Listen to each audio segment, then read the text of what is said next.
All right, let's jump into the issues of today.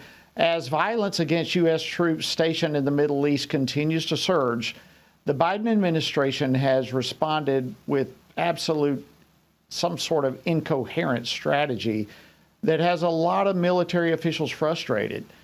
And not to mention, his plan has not even stopped the attacks. Since mid-October, Islamic militias have launched approximately 66 different assaults on U.S. troops. They've used rocket fire and one-way drones and other means. And the anemic response from the Biden administration has military officials literally questioning the president's commitment to protecting U.S. personnel. But of course, Democrats want you to believe that all is well. President Biden, frankly, is doing what he should do, focusing on leading and on governing, putting us in a stronger place on the world stage, deterring Iran, deterring Putin, standing by our close allies, and then here at home, delivering the results that we've already gotten done. Well, that was Democrat Senator Chris Coons earlier today on MSNBC's Morning Joe. Well, is the president really doing all he should be doing? Joining me now to discuss this is Congressman Keith Self. He serves on the House Foreign Affairs Committee as well as the House Committee on Veterans Affairs. He represents the 3rd Congressional District of Texas. Congressman Self, always great to see you. Welcome back to Washington Watch.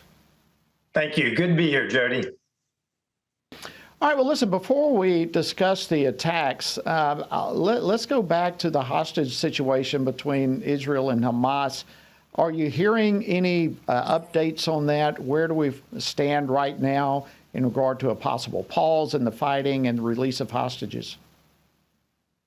Well, I'm not hearing anything other than what you are, but I have to tell you, Israel needs to be very careful with any long-term pauses, because Hamas will use those pauses, those pauses of any length, to rearm, resupply, and consolidate their position. Israel needs to be very careful. I understand they're under a lot of pressure from the world, but they need to be careful. They need to monitor Hamas during those pauses.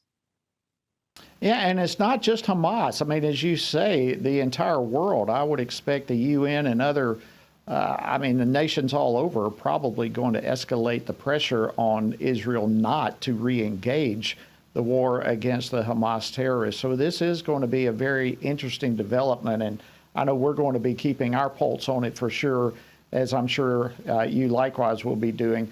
All right, let's talk about some of the attacks on U.S. Military personnel. We've got Iran-backed militias that are attacking. The administration seems to be very anemic in their response. In your opinion, what is this administration conveying by the weak response? They continue to convey absolute total weakness on the world stage. Since the disastrous withdrawal from Afghanistan, that's all they have shown on the world stage, and the world continues to take advantage of it.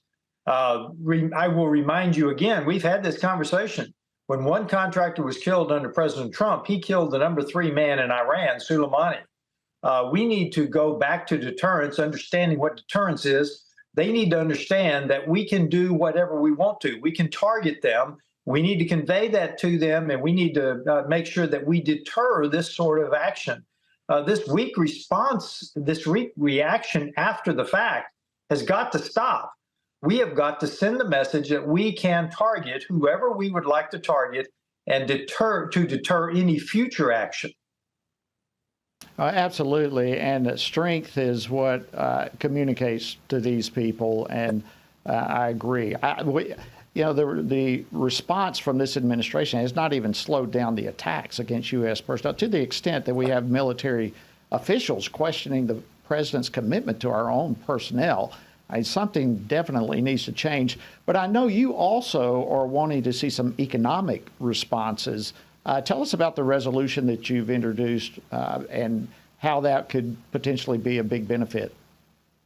Well, frankly, the Biden administration has not held Iran accountable. $6 billion for 5 hostages, $10 billion released because they gave some electricity to Iraq. The $60 billion that we know they've gotten from oil sales to China, when we simply have not enforced our sanctions. on and on. So these 5 airlines are basically the distribution center for terrorist equipment around to the Iranian surrogates. We need to stop this, and we need to encourage our European allies to stop this because this is simply a distribution system that Iran uses to get their equipment around to their terrorist surrogates. I'm encouraging the Europeans, and I think there's like 24 airports that this would target, that this would impact. And I think they need to step up and join our sanctions on Iran and actually enforce them. Yeah, it's a brilliant idea, brilliant resolution, Congressman Self. And I think most people are not even aware that these type of airlines are used in that capacity. So great for you to recognize that and take lead on it. If we can transition, we've just got a few minutes left, but Congress is going to be returning to Washington, of course, after the Thanksgiving break. What do you think we can expect as it relates specifically and some otherwise, but specifically to aid to Israel? Well, as you know, Chuck Schumer stood on the Mall in front of 290,000 mainly Jewish citizens and promised to do whatever we needed to do to give them what they needed in this fight. And hours later, every Democrat senator voted against our $14.3 billion aid package to Israel. Go explain that to the American people. So I don't know what the speaker has in mind, but I know that we will once again take up an aid supplement to Israel. And I expect us to do it fairly quickly. Man, that would be great. And I know you've got a lot of other things on your plate when you return, so I'm sure we'll be talking to you as this unfolds with the appropriations bills and so forth. But final question, final topic for you before I let you go here. Of course, you're a veteran, and thank you so much for your service, Congressman. But we saw the reports that the Army has sent letters to former soldiers who were kicked out of the military for rejecting the COVID jab mandate. What do you know about this? And by inviting them back to the military, what does that say, perhaps, in regard to their recruitment goals not being met? Well, they're not meeting their goals, but I have some questions internally to that letter, Jody. It says you may request, you may be given. There's not a guarantee, there's not surety in that letter that you're going to have your records changed. I would be very cautious, and I understand they basically got very few people who've taken it up. Who would trust this government after being thrown out of the military for simply standing up for your religious right? Who would trust this government to go back in, especially the way the Biden administration treats the military? But I have some real questions about the internal specifics in that letter. I'm not sure they guarantee anything. Well, that's a really good point. I missed that. I'll be very honest with you. I missed that May part. So that's a good observation. Are you hearing from other service members how they are receiving the letter? Do they have the same question marks that you have? I've heard nothing about the letter, and frankly, that's what I would expect. I don't think many people are going to respond to it, Jody, to be honest with you. Well, Congressman Keith Self, thank you so much for your incredible service to our country and your continued service in Congress. We're grateful for you taking time to join us this evening on Washington Watch. Thank you, Jody. Have a happy Thanksgiving.